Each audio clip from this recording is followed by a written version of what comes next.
Սիրելի աշակերտներ, եւ այս տեսանյութով անդրադառնանք տարեվերջյան ամփոփիչ աշխատանքին։ Դրամագիր 1-ում խաղում ենք սպիտակներով, ունենք անսունակ զինվոր, փորձենք անցկացնել վերջին հորիզոնական փոխարկման։ Մեր զինվորը հարվածի տակ է, այո, նրան կարելի է պաշտպանել, սակայն օգտվելով մրցակցի նավակի եւ արքայի դիրքից, նրանք գտնվում են մեկ գծի վրա, մենք կարող ենք նավակ բեութ քայլով առաջարկել փոխանակում, ուրեմն առաջին քայլը նավակ բեութ։ Հիշենք, որ զինվորը այո չի կարող քայլել առաջ, երբ նրա ճանապարհը փակ է, բայց նա կարող է նաև հարվածելով շարժվել առաջ։ Այժմ եթե սևերը վերցնեն մեր նավակը,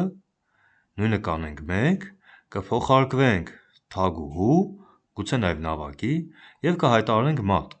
Ամեն դեպքում զինվորը փոխարկվեց։ Տեսեք, նորից հիշենք զինվորի առանձնահատկությունը։ Նա ուղիղ քայլում է առաջ, բայց հարվածելով քայլում է անկյունագծով, նույնպես առաջ։ Նավակ բեութ եւ նավակ բեութ քայլից հետո մենք միտում ունենք հարվածելու սև նավակին։ Սև նավակը կարող է հեռանալ իր արքայի մոտ պաշտպանվելու, ամեն դեպքում կարելի է հարվածել, փոխանակել նավակները եւ մեր անցունակ զինվորը կշարժվի փոխարկման։ Կարելի է այս դեպքում անմիջապես փոխարկվել զինվորով եւ պարզվում է, որ մեր թագուհուն վերցնել չի կարելի, քանի որ հաջորդ քայլով մենք նույնպես կհայտարարենք շախ եւ մատ։ Իսկ եթե մրցակիցը չվերցնի մեր թագուհուն, ենթադրենք որևէ քայլ կատարի, ապա մենք ինքներս կհարվածենք նույնպես մատային ելքով։ Ուրեմն նորից մենք առաջին քայլով նավակ բեութով առաջարկում ենք փոխանակում, սև նավակը չի կարող հարվածել մեր զինվորին, այն գտնվում է կապի տակ, եւ մենք սպառնում ենք վերցնել նավակը։ Այստեղ կարելի է գրել տարբեր շարունակություններ, եկեք գրենք, ենթադրենք մեր նավակին հարվածեցին, նավակը վերցնում է բեութ, C7-ը վերցնում է բեութ, C7-ը վերցնում է բեութ, փոխարկվում է թագուհու, հավասար է թագուհի, գուցե փոխարկվի նավակի, հիշենք, որ կարելի է նաև նավակի փոխարկվել։ Եվ այս ամենը տեղի ունեցավ մատային ելքով։ Սա տարբերակներից մեկն էր։ Երկրորդ տրամագրում սպիտակներով հասնենք հաղթանակի, այստեղ մրցակցի փիղը մեր հարվածի տակ է, սակայն նաև մեր փիղն է մրցակցի հարվածի տակ։ Եթե մենք վերցնենք սևերի փիղը, սևերը կվերցնեն մեր փիղը, այն էլ շախով։ Եվ նորից այստեղ կիրառենք միջանկյալ քայլերը։ Մենք կվերցնենք այս փիղը, բայց հիմա չէ, մեկ միջանկյալ քայլ հետո։ Հիշենք, որ միջանկյալ քայլերը ուղղորդվում են հիմնականում շախով։ Մենք կփրկենք մեր փիղը, բայց ոչ թե պարզապես փախչելով, այլ փախչելով հայտարարելով շախ։ Այժմ սևերը չեն կարող փրկել իրենց փիղը, քանի որ արքային գրոհել ենք, հարկավոր է շախից ազատվել։ Նու այստեղ փախուստի ճանապարհ չկա, գուցե փակեն շախի ճանապարհը։ Նախ գրենք առաջին քայլը, փիղ E3 շախ, ահա այն, սա միջանկյալ քայլ էր։ B7 B6 փակեցին շախի ճանապարհը եւ երկրորդ քայլով մենք արդեն հանգիստ խղճով կվերցնենք մրցակցի թեթև ֆիգուրը, մրցակցի փիղը։ Արքա C3-ը վերցնում է C4։ Այժմ ունենք մի ամբողջ փղի առավելություն։ Տրամագիր 3-ում մատ հայտարարենք երկու քայլից, եթե մենք ի սկզբանե սկսենք շախով, սև արքան ունի նահանջի երկու դաշտ, B6 եւ A4 դաշտերը։ Այս առումով մենք կպահենք հսկման տակ A4 դաշտը, իսկ B6 դաշտը կհսկենք մեր արքայով։ Մատ սակայն կհայտարարենք C3-ի զինվորով, հարվածելով B4։ Այսինքն C3-ի զինվորին հարկավոր է, որ մենք այստեղ B4 դաշտում ունենանք մրցակցի խաղաքար։ Հիմա տեսնենք։ Նախ հսկենք B6 դաշտը, արքա C5։ Արքա C5 քայլից հետո սևերը հայտնվեցին ցուգ ցվանգում։ Նորից սև արքան չունի քայլելու տարբերակ, մենք դրանք բոլորը հսկեցինք։ Ավետ զինվորը նույնպես չի կարող քայլել, նրանք ստիպված են խաղալ B5 զինվորով։ B5 B4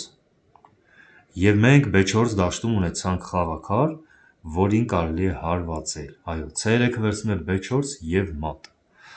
Սա շատ գեղեցիկ օրինակ է, տեսեք, B3 զինվորը շարունակում է հսկել A4-ը, C3 զինվորը մոտեցավ B4 հայտարարելու շահ և մեր արքայի ներդրումը։ Տրամագիր 4-ում մատ հայտարարենք ձիով և փղով, մեզ տրված է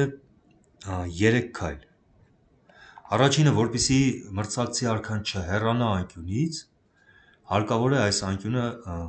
F8 դաշտը հսկել։ Դա կարելի անել փղով, ստեղծելով արքայի հետ ահա այս փոքր եռանկյունին։ Հիշենք, երբ արքան և փիղը կողք կողքի են, նրանք թույլ չեն տալիս, որ մրցակցի արքան դիմի փախուստի։ Առաջին քայլով փիղ H6, ահա այս քայլը։ Սև արքան ստիպված է խաղալ H8, սա ստիպողական միակ տարբերակն է, և հիշենք, որ կարող է այստեղ ստեղծվել պատային դիրքեր, եթե մենք անմիջապես ձիով մոտենանք, սա կլինի պատ, բոլոր դաշտերը փակ են։ Այդ պատճառով որտեղ կա շահ, չկա պատ։ Երկրորդ քայլով փիղ G7 շահ, արքան ստիպված պետք է նահանջի G8, սա միակ տարբերակն է, և մրցակցի արքան այստեղ լիովին անշարժ է։ Հարկավոր է նրան հայտարարել 1 շահ։ Դա կարելի անել ձիով, կամ F6 դաշտից մատ, կամ H6 դաշտից։ Կարելի է գրել այս երկու տարբերակներից մեկը։ Մենք գրեցինք, ենթադրենք H6։ Եվ տրամագիր 5-ում խաղում ենք սևերով, ի դեպ դիրքը վերցված է մեր հայրենակից աշխարհի 9-րդ չեմպիոն Տիգրան Պետրոսյանի խաղերից, որտեղ երկաթե Տիգրանը օգտագործում էր գծային հարված։ Առաջինը նախ գրենք, որ մենք խաղում ենք սևերով, և առաջինը նա թագուհուն հրապուրում է C4 դաշտ, որտեղից հնարավոր է կիրառել այդ գծային հարվածը։ Իսկ մենք գիտենք, որ հրապուրում տեղի է ունենում հիմնականում զոհաբերության միջոցով։ Նավակ A4-ը վերցնում է C4, Պետրոսյանը հարվածել է C4 փիղը։ Փաստորեն շահեցին փիղ սևերը։ Սպիտակներն ընդունել են զոհաբերությունը, թագուհի D3-ը վերցրել է C4, և թագուհին հայտնվեց A2 նավակի հետ միևնույն գծի ներքո, որտեղից նրանց կարող է գրոհել փիղը։ Փիղ C6 D5, այժմ հակառակորդի ֆիգուրները գտնվում են գծային հարվածի ներքո, և թագուհու ցանկացած նահանջին մենք կշահենք ևս մեկ նավակ։ Ենթադրենք թագուհի B4, հաջորդ քայլով մենք վերցնում ենք նավակ։ Փիղը վերցնում է A2։ Փաստորեն ինչ տեղի ունեցավ։ Մենք վերցրեցինք և փիղ, և նավակ, ահա այսպես, սակայն զոհաբերեցինք միայն մեկ նավակ։ Նույնիսկ տեսեք որքան գեղեցիկ էր։ Զոհաբերություն, հրապուրում, գծային հարված և շահում ենք ևս մեկ ֆիգուր։ Այսքանը սա վերջին գրավոր աշխատանքն էր։ Շնորհակալություն եմ հայտնում մասնակցության համար։